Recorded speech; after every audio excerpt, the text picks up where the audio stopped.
रईसी का हेलीकॉप्टर हादसे का शिकार हुआ या फिर किसी साजिश का शिकार हुआ? आपके सामने हम 6 सवाल रखने जा रहे हैं और इन 6 सवालों में क्या जवाब निकलकर सामने आता है वो भी आपको बताएंगे। पहला सवाल, क्या साजिश के पीछे मोसाद का हाथ हो सकता है? वजह, ईरान हमास हिजबुल्लाह का हथियार सप्लायर था। हमास और हिजबुल्लाह प्रॉक्सी संगठन माने जाते हैं ईरान के ही। दूसरा सवाल, अजरबैजान के साथ मिलकर यह साजिश रची गई क्या? इसकी वजह, आर्मेनिया को ईरान ने हथियार भेजे थे।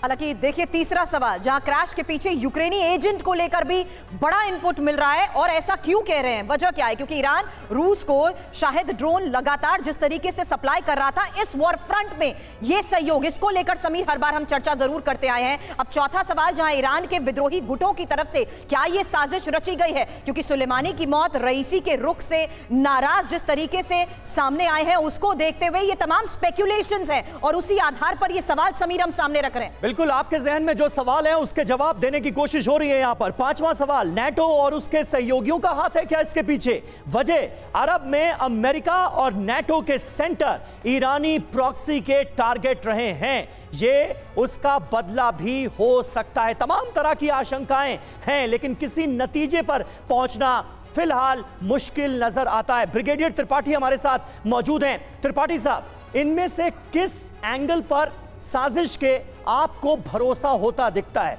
क्योंकि जो समीकरण हैं ईरान और इजराइल के, अमेरिका के, वो सबके सामने हैं। साजिश के किस एंगल पर आपको यकीन होता नजर आ रहा है?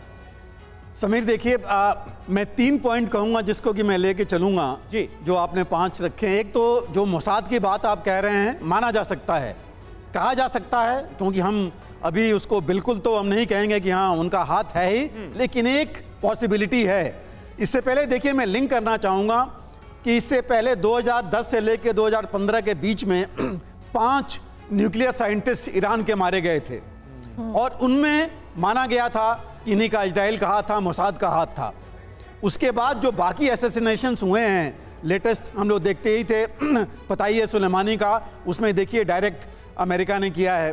तो दूसरा जो आपने क्वेश्चन था आपका कि ये नाटो और उसके सहयोगी हो सकते हैं, ये भी एक पॉसिबिलिटी हो सकती है, क्योंकि जो प्रेजेंट रियासी थे बिल्कुल ही अलग जा रहे थे और न्यूक्लियर जहाँ तक एनरिचमेंट का था, इनको ये 60% तक पहुँच गए थे इनरिचमेंट पर। 90% पर हम जानते हैं कि ये न्यूक्लियर वॉरहेड के लिए इस्तेमाल हो सकता है, प्रोसेस्ड यूरेनियम।